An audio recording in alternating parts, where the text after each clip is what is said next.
घायल हैं। उपराज्यपाल ने कहा है कि किसी भी दोषी को बख्शा नहीं जाएगा।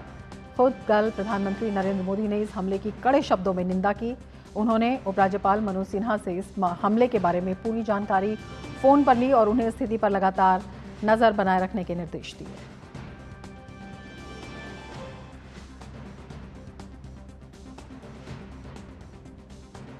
जम्मू कश्मीर के रियासी जिले में तीर्थयात्रियों की बस पर हुए आतंकी हमले की जांच करने के लिए राज्य जांच एजेंसी की टीम पहुंच गई है। एक की टीम रियासी में उस स्थान पर पहुंची जहां कल एक बस पर आतंकवादियों ने हमला किया था।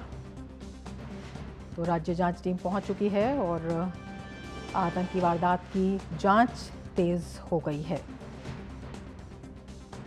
जम्मू कश्मीर के उपराज्यपाल मनोज सिन्हा ने सोशल मीडिया एक्स पर जानकारी देते हुए लिखा, रियासी आतंकी हमले में शहीद हुए तीर्थयात्रियों के परिजनों को 10 लाख रुपए की अनुग्रह राशि दी जाएगी। घायलों को 50,000 रुपए दिए जाएंगे।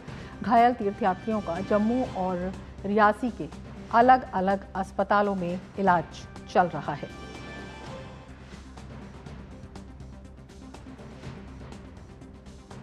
और हमारे संवाददाता देवेंद्र ठाकुर हमारे साथ जुड़े हुए हैं और ज्यादा जानकारी के साथ।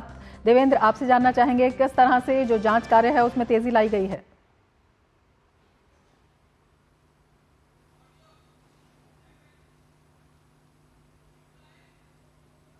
देवेंद्र, आप हमें सुन पा रहे हैं? बिल्कुल। सुबह से ही जो जांच कार्य है आज यहाँ पे चल रहा है और जैसा हमने देखा कि सुबह सीआरपीएफ की टुकड़ी यहाँ पे पहुंची, उसके बाद भारतीय सेना के जवान पहुंचे और ड्रोन्स एयरफोर्स की मदद ली जा रही है। जांच एजेंसियां भी यहाँ पहुंची हैं।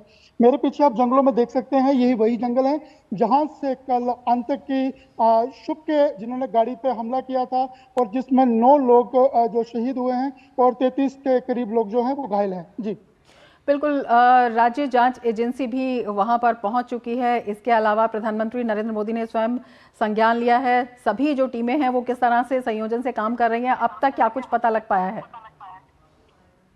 कि जैसे जहां पर घटना स्थल की अगर बात करें, यहाँ जांच एजेंसियां पहुंच गई हैं, उन्होंने विभिन्न सैंपल्स लिए हैं और जितने भी रास्ते में आने वाले जगह हैं, चेक पॉइंट्स हैं, उन सबके सीसीटीवी की फुटेज जो है वो खंगाली जा रही है।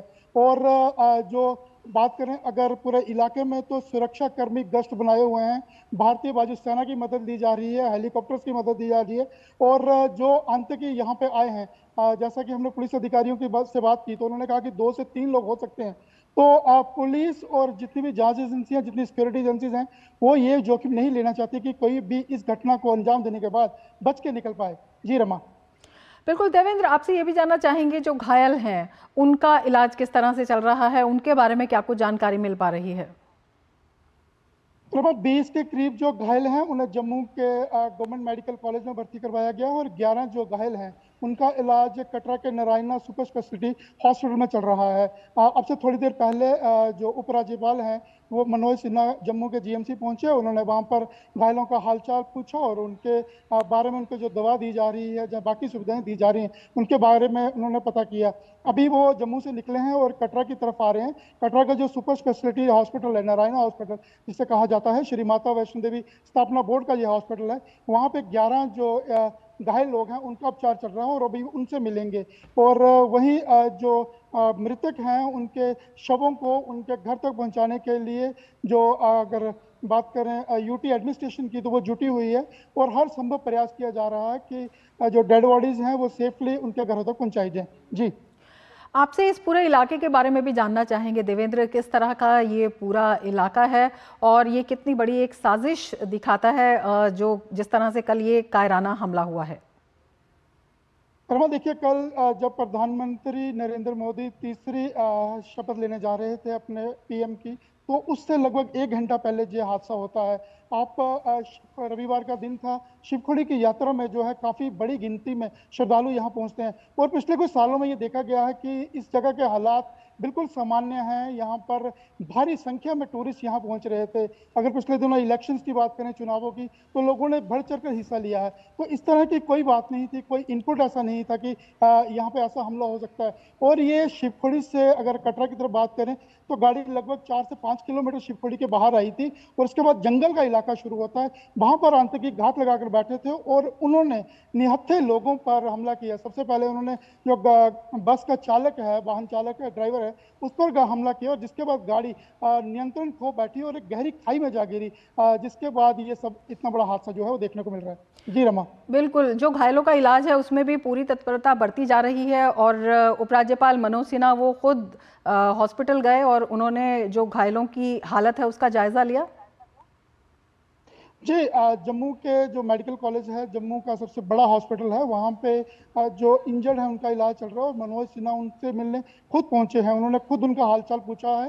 जैसा आप तस्वीरों में देख पा रहे हैं कि वो जितने भी इंजर्ड लोग वहाँ पहुंचे थे उनसे मिले हैं और जितनी भी हॉस्पिटल की एडमिनिस्ट्रेशन है और अगर हम बात करें जम्मू रीजन की जो एडमिनिस्ट्रेशन है वो उनके साथ थी और उन्होंने ये भरोसा दिलाया है कि हर संभव जो सहायता है वो इनकी की जाएगी और अगर किसी ज़्यादा ज़रूरत पड़ती है, किसी इलाज की, कहीं रेफर करना पड़ता है दिल्ली या मुंबई, तो वो भी यूटी एडमिनिस्ट्रेशन तैयार है।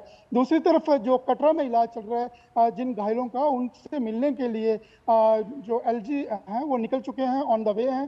थोड़ी देर में वो कटरा के अस्पताल पहुंचेंगे और जो कटरा में 11 लोग हैं जिनका इलाज चल रहा है उनसे भी बातचीत करेंगे। जी रमा। बिल्कुल, देवेंद्र आपसे ये भी जानना चाहेंगे कि किस तरह से जो तमाम एजेंसियां हैं जो जांच में लगी हुई हैं, किस तरह से वो पूरे संयोजन के साथ हैं और क्या कुछ जो प्रत्यक्षदर्शी हैं इस हमले के समय, घटना के समय, उन लोगों का क्या कहना है? जी रमा, हम जब यहाँ पे पहुंचे और हमने यहाँ पे स्थानीय लोगों से बात की, काफी सारे लोग, क्योंकि जंगल का इलाका है, गांव का इलाका है, लोग जंगल पे डिपेंड हैं, तो उन्हें किसी तरह की कोई जानकारी नहीं थी कि यहाँ पर क्या हुआ है। हाँ, जो सड़क के साथ लगते लोग हैं उन्होंने जरूर बताया कि एक बस है जो एक कंडा इलाका है, वहां से लगभग 200 मीटर आगे गई है, उसके बाद उस पर फायरिंग हुई है और उसके बाद एकदम से सुरक्षा जो एजेंसियां हैं उन्होंने हाईवे को बंद किया है। तो उसके बाद जो इंजर्ड थे उन्हें सबसे पहले इवैक्यूएट किया गया और उन्हें जो नियरेस्ट हेल्थ सेंटर्स थे वहां तक ले जाया गया। और अगर पूरे इलाके की बात करें तो अभी लोग दहशत में हैं, लेकिन इससे पहले ना उन्होंने ऐसा कहीं सोचा था कि ऐसा हो सकता है। और पिछले कुछ दिनों में ये देखा गया कि यहाँ पे टूरिस्ट का इनफ्लो काफी बड़ा है। जी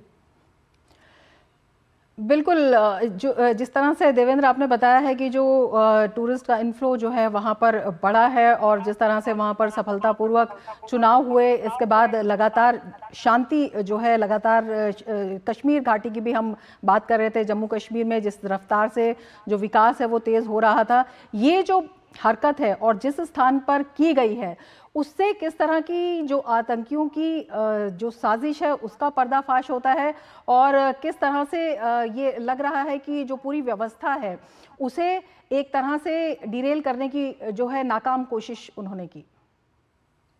देखिए, पूरे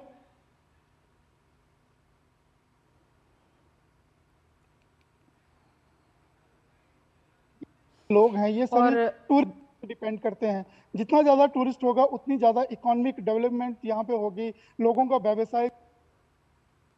बिल्कुल देवेंद्र, हम अपने दर्शकों को सुना देते हैं कि उपराज्यपाल मनोज सिन्हा ने इस बारे में क्या कहा। रेस्क्यू ऑपरेशन में प्रशासन और सिक्योरिटी फोर्सेस के लोगों ने सबको रेस्क्यू किया था। ज्वाइंट ऑपरेशन पुलिस, सीआरपीएफ और आर्मी ने लॉन्च किया हुआ। जो लोग भी इसके लिए जिम्मेदार हैं उनको निश्चित रूप से दंड मिले, इसका प्रयास हो रहा है। फिर भी उनके परिजनों को एक सहायता के तौर पर 10 लाख रुपए जम्मू कश्मीर प्रशासन ने मजदूरों को और घायल लोगों को 50,000 रुपए देने का फैसला किया है। उपराज्यपाल मनोज सिन्हा जिन्होंने कहा कि सभी सुरक्षा एजेंसियां हैं जॉइंट ऑपरेशन के तहत काम कर रही हैं और दोषियों को किसी भी कीमत पर बख्शा नहीं जाएगा। आगे बढ़ेंगे।